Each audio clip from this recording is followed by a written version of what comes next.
Le podcast de la CPTS Paris 8.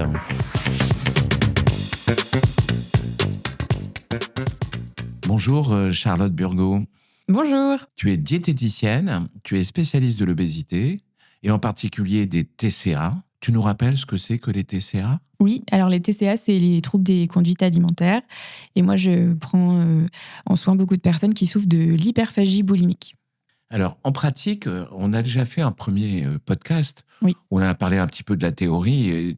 Et ce podcast, c'était quand même très important parce que tu nous as dit que le régime, c'était pas tout. Voilà, le régime restrictif alimentaire, notamment, qu'il y avait plein de sortes de régimes, mais que c'est plutôt ce qui se passe autour de ce régime-là que le régime lui-même. Et qu'on pouvait se faire plaisir quand même. Et que c'était pas que dans la frustration. Mmh. Et alors, en pratique, comment on s'y prend ?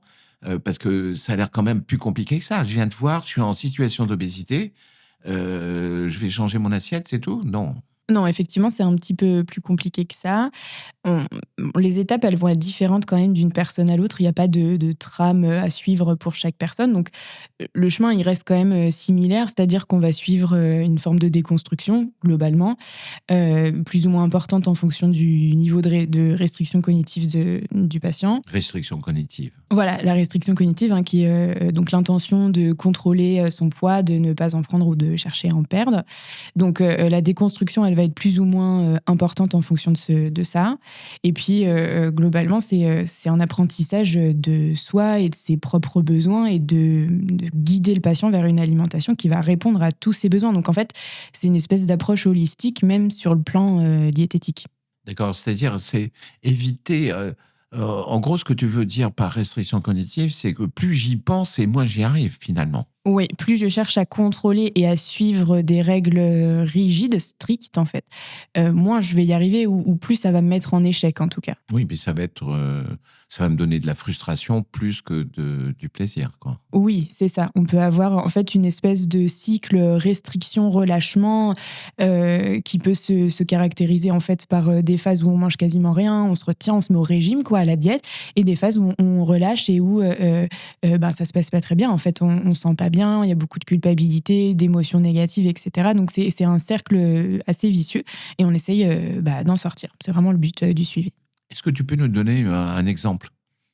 Un exemple de... Oui, bien sûr. Consultation ou de cas clinique, si tu veux. Ouais. Alors, en fait, on a beaucoup de sujets. Ça va vraiment dépendre de chaque personne. Par exemple, on peut travailler l'interoception, c'est-à-dire la faculté d'écoute, de compréhension, de la faim, du rassasiement et de la satiété. C'est des choses qui sont pas toujours présente chez les patients. En fait, on se fie pas toujours à ça. Donc, ça va passer par de l'auto-observation, des débriefs, des propositions de changement du rythme alimentaire, par exemple. Voilà. On peut aussi travailler, par exemple, l'autocompassion. C'est quelque chose qui manque beaucoup aussi chez les patients en situation d'obésité. Donc, c'est quoi l'autocompassion? C'est, par exemple, d'avoir plus de douceur envers soi-même, de ne pas se juger, d'être bienveillant envers soi-même, et de pas être finalement méchant envers soi. Difficile envers soi. Oui, on a l'impression que pour beaucoup de patients qui se punissent finalement. Oui, voilà, qui pensent qu'ils sont fautifs, qui se culpabilisent beaucoup, qui pensent qu'ils font pas ce qu'il faut et qu'ils sont pas suffisants, etc. Donc c'est de développer finalement des compétences je pense tout l'inverse de moi-même et j'ai une image de moi et de mes valeurs assez importante. Voilà. On peut aussi travailler sur le moment des repas, et là j'entends sur développer ses facultés d'attention. On peut travailler la pleine conscience, faire des dégustations en consulte aussi pour développer ses compétences de dégustation tout simplement. On peut travailler le contexte. C'est-à-dire, par exemple, donc c'est apprendre à reconnaître le goût, à mâcher les aliments, à prendre conscience de ce qu'on mange, c'est ça ? Ouais, ça va être ça. En fait, savoir ce qu'on regarde, comment pendant un repas, peu importe qu'on soit accompagné ou seul, comment est-ce qu'on peut quand même être présent et conscient de ce qu'on mange et conscient du plaisir gustatif au moment où on le mange. Et ça, c'est pas si simple en fait. Ça s'apprend. Non, mais même pour moi, c'est vraiment très difficile. Parfois, je m'aperçois que j'avale et que j'ai pas réalisé ce que je mangeais. Voilà. Je me dépêche de finir le repas. Mais après, c'est vrai que lorsqu'on a un repas, qu'on a beaucoup de boulot, on est en retard Mmh. et qu'il faut reprendre très tôt, on a 10 minutes, 15 minutes pour manger. Ça peut être difficile. Oui, oui, tout à fait. Eh bien, c'est aussi pour ça qu'on va toujours prendre en compte le contexte de la personne et sa vie professionnelle, familiale, etc., qui peut conduire à des incompressibles d'une certaine manière, mais on peut toujours s'adapter, justement. On ne veut pas imaginer des repas avec 45 minutes de pause, en pleine conscience. Avec voilà, des ateliers de dégustation tous les jours. C'est pas l'idée, justement. Mais quand même, il y a un travail autour de comment je peux réussir à justement avoir un maximum d'attention autour de mon repas pour le réaliser, en fait, pour ne pas passer à côté. Et tu as d'autres exemples d'intervention? Oui, oui, oui, bien sûr, il y en a beaucoup d'autres. On peut parler diététique aussi, donc vraiment compte tenu de l'assiette, mais on ne va dans tous les cas jamais imposer un régime alimentaire ou un mode alimentaire ou conseiller des choses très pratiques, de manger plus ci ou moins ça, sans avoir questionné l'ensemble des autres aspects de la personne, ses goûts déjà, puisque il peut arriver qu'il y ait des personnes en obésité qui mangent vraiment des choses qu'elles n'aiment pas, en pensant que c'est bon pour eux.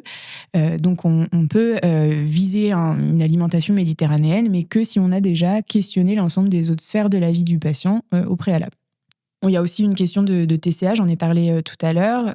On va toujours dépister les troubles des conduites alimentaires et s'il y a un TCA, il faut démarrer une prise en soins pluriprofessionnelle mais ciblée, dédiée à ça, puisque ça va être assez spécifique. Par exemple, on ne va pas commencer une prise en charge TCA par travailler les facultés d'interoception, faim, rassasiement, satiété. Là, c'est pas du tout possible, il faut s'y prendre quand même différemment. Donc, dans ces cas-là, on part sur une prise en soins assez spécifique et pluriprofessionnelle. C'est très important. D'accord. Et quand tu dis pluriprofessionnel, qui intervient finalement? Bon, ça peut être diète spécialisée quoi qu'il arrive, il faut qu'elle soit spécialisée, psychologue, psychiatre, ça peut être des patients partenaires aussi qui participent à l'amélioration des symptômes, médecins évidemment, ça peut être des profs de yoga par exemple, tous les thérapeutes du psychocorporel D'accord. peuvent être impliqués et avoir un rôle majeur ouais, dans la guérison d'un TCA. Est-ce que quand même, il y a des aliments à éliminer? Alors, non. Justement, on parlera jamais d'éliminer, d'interdire. On va plutôt, enfin, ça dépend, hein, mais on va plutôt parler de l'ensemble des aliments consommés et puis on va essayer de questionner le sens et la fonctionnalité. Est-ce que ça a du sens? Est-ce que ça fait du bien? Est-ce que ça sert à quelque chose? En tout cas, on va jamais dire qu'il y a un aliment qu'il faut absolument pas manger, d'autres qu'il faut prioriser. Typiquement, j'enlève les féculents et je mets plus de légumes. Ça n'existe pas, c'est surtout pas conseillé. Ou j'arrête de manger du sucré, surtout pas. Ça dépend vraiment de plein de choses. Alors on conseille beaucoup, on entend beaucoup parler qu'il faut surtout pas prendre des sucres ultra raffinés, et tu confirmes? Non. Non, pas du tout. C'est une révolution ce podcast. Encore une fois, ça va dépendre de la personne, de la consommation actuelle, de l'intérêt pour la personne envers ces aliments. Est-ce que ça lui sert à quelque chose? C'est-à-dire, est-ce que quand il en consomme, il y a une forme de plaisir? Est-ce qu'il y a une satisfaction autour de ça? Ou est-ce qu'au contraire, ça provoque beaucoup de culpabilité? Enfin, on essaye d'identifier tout ça et l'idée, c'est que ça fasse partie de son alimentation et que ça fonctionne quand il en consomme, que ça ait un rôle, du sens. Voilà, c'est ça qu'on va chercher. Donc, si la personne, elle consomme que ça à la base, on va pas du tout s'y prendre de la même manière qu'une personne qui évite complètement d'en manger, voilà, qui a complètement exclu tout ça de son alimentation.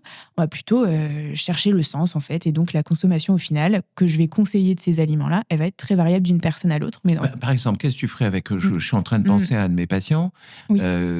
Qui peut pas manger un carré de chocolat le soir.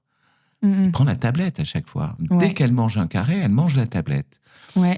Alors elle dit, j'en achète plus, comme ça, voilà, j'ai pas envie, mais ça me manque. Comme ça, c'est réglé. Hein Oui. Je vois bien, oui, c'est très courant en consultation. Eh bien là, il y a tout un un moment à analyser. Il y a plein de choses à regarder. Pourquoi est-ce qu'on fait ça? Depuis quand? À quoi ça nous sert? Qu'est-ce qu'en pense la personne du chocolat? Souvent, il y a beaucoup d'a priori. Ça fait partie des aliments interdits. Il y a une espèce de classification généralisée de l'interdit et du pas interdit. Eh bien, quand on décortique tout ça, on se rend compte qu'on peut largement arriver à une consommation qui est beaucoup plus sereine, en fait. Quitte à manger beaucoup de chocolat régulièrement, la tablette, un carré, je ne sais pas, mais en tout cas, c'est sans exploration, par exemple émotionnelle ou divers. Et ben, on peut pas vraiment dire il faut en manger tant, qu'un carré ou deux, ça n'a pas vraiment de sens. Est-ce que dans les autres régimes plus spécifiques, je pense au cardiaque, par exemple, on a exactement le même comportement? On devient de plus en plus laxiste, hein. Là maintenant, il y avait dans les centres de réadaptation, par exemple, ah ben non, faut surtout pas manger de frites, hein, jamais de frites, pas de beurre, pas d'œufs. Alors c'est incroyable. Et donc les gens étaient dans une restriction très très, je sais pas comment dire, mais très stricte. Oui. Et quand on arrive et qu'on leur dit mais si, vous pouvez, mais après c'est toute une question de proportion. On a l'impression que le patient n'admet pas ça. Oui, tu vois ce que je veux dire? C'est-à-dire que pour eux, il faut un régime hyper strict, sinon ils n'y arriveront pas. Qu'est-ce que tu fais avec ces patients-là? Oui, et bien là, tu parles de restrictions cognitives en réalité. Oui. C'est-à-dire que ils sont persuadés qu'il faut faire un régime pour. Alors là, c'est peut-être pas forcément pour perdre du poids, donc c'est peut-être un petit peu différent, mais il y a un côté, il faut que ça soit strict pour que ça fonctionne. Ça, c'est très répandu aussi, et je pense qu'on en revient à l'histoire du marketing autour du régime et du monde de la minceur. Mais en l'occurrence, justement, pour ces patients qui ont des idées très strictes et qui les suivent, eh bien, il y a quand même un accompagnement plus ou moins long quand même à faire sur ces personnes-là pour déconstruire ces idées qui sont en réalité un vrai frein à avoir une alimentation variée, équilibrée, mais équilibrée au sens je consomme des aliments qui sont pas très bien connotés, quoi, qui sont considérés comme pas sains, c'est pas grave, je passe à autre chose, ma vie continue malgré tout et j'en fais pas tout un fromage. Et alors, le Nutri-Score qui est appliqué sur les boîtes actuellement, c'est plutôt bien ou pas? Oui, mais non. Disons que moi, je le vois comme une comparaison entre plusieurs aliments industriels. Voilà. Maintenant, dans l'obésité, je ne sais pas exactement le rôle que ça pourrait avoir, mais a priori, pas majeur du tout. Ben, je comprends, effectivement. Mais est-ce que tu es la seule à proposer ça ou c'est quand même plus général? Alors, je sais que tu travailles dans CSO. Est-ce que tout ce que tu nous dis là, parce que c'est une révolution que j'entends là, moi, de ta part, c'est appliqué tout le monde sur le réseau? CSO, c'est quoi? CSO, c'est donc Centre spécialisé de l'obésité. Et donc, notamment au CSO, on a un annuaire avec des professionnels de santé spécialisés. Donc, en fait, dès lors qu'on est spécialisé en obésité, on entend parler de ce dont je viens de te parler.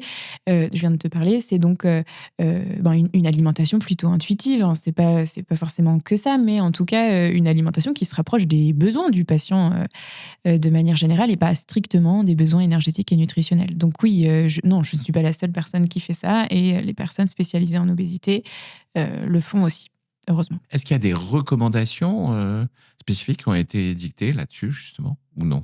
Pas encore. Alors, dans les recommandations de la HAS, là, les plus récentes, ils parlent d'écouter les signaux internes et ils intègrent la composante émotionnelle. Donc tout ça, nous, on vient décortiquer en consultation, décortiquer de plein de manières. Donc oui, on peut dire que c'est ça. Après, il y a plein d'organismes formateurs qui parlent de ça. Je pense au gros TCA notamment qui propose, diffuse ce type de prise en soin et qui forme les professionnels. Merci beaucoup, Charlotte. Merci.